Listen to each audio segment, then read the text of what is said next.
February 2026. Eddie Bauer filed for bankruptcy. Not for the first time. Not for the second time. For the third time. The workers who lost their jobs had no way of knowing that the company responsible for saving the brand, the company that had bought it, rebranded it, and promised to restore it, was at that exact moment worth $20 billion. That company is called Authentic Brands Group. Here is the part that should make you uncomfortable. They did not fail. They never do. Because Authentic Brands Group does not own Eddie Bauer. They own the name, and the name never goes bankrupt. In their own initial public offering filing, the document they submitted to Wall Street when asking investors for money, Authentic Brands Group wrote that they generally do not design or manufacture the products associated with their brands. That is a direct quote from a company that owns more than 50 brands you grew up buying. They do not make anything. They do not run the stores. They do not employ the workers. What they own is the trademark. And it turns out that owning a name, just a name, is worth $20 billion. Here is how the model works. Authentic waits for a brand to go bankrupt. Then it buys the intellectual property, the logo, the trademark, the brand identity, for a fraction of what the company was once worth.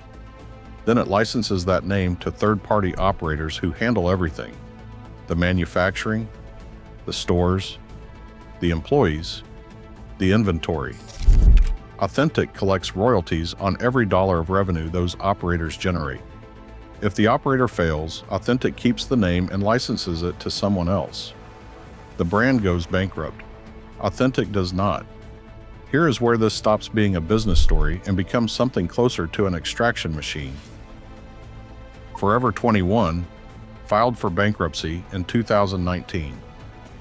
Authentic Brands Group, along with Simon Property Group and Brookfield, bought it for $81 million. The brand had once been valued in the billions. Under Authentic's ownership, Forever 21 lost more than $400 million over 3 years.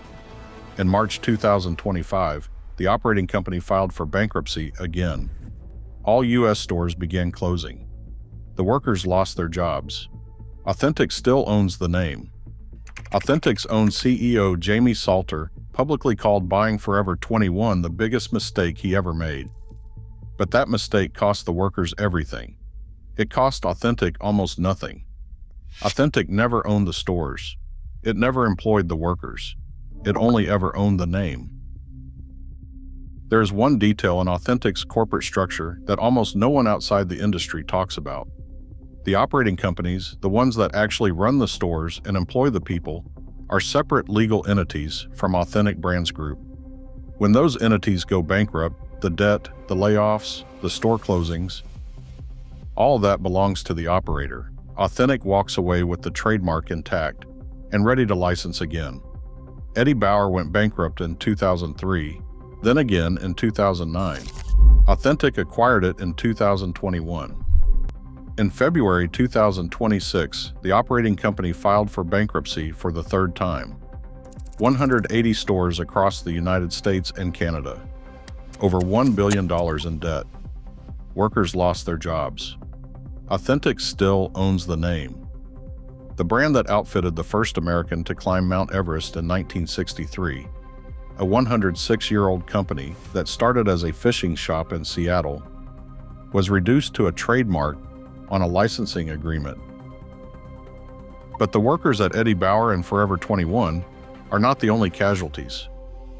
In January 2024, Authentic revoked Sports Illustrated's publishing license after the operator missed a single quarterly payment of $3.75 million. The entire editorial staff of a 70-year-old publication was laid off. Reporters, editors, photographers, people who had built careers telling the stories of American sports for decades, were gone. Authentic kept the brand. Within months, it relicensed Sports Illustrated to a new operator. The people who lost the most had the least warning. That was not the accident.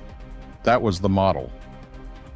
Authentic Brands Group now owns more than 50 brands, including Reebok, Champion, Brooks Brothers, Nautica, Aeropostale, Nine West, Juicy Couture, Quicksilver, Billabong, Barney's New York, Guess, Sperry, and Dockers. It also owns the likeness rights of Muhammad Ali, Elvis Presley, and Marilyn Monroe. It generates over $32 billion in global retail sales through its licensing partners. Its own direct revenue is just over $100 million.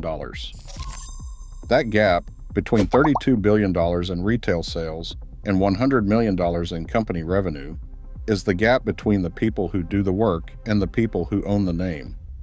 What follows is not an exception to how the system works. It is the system working.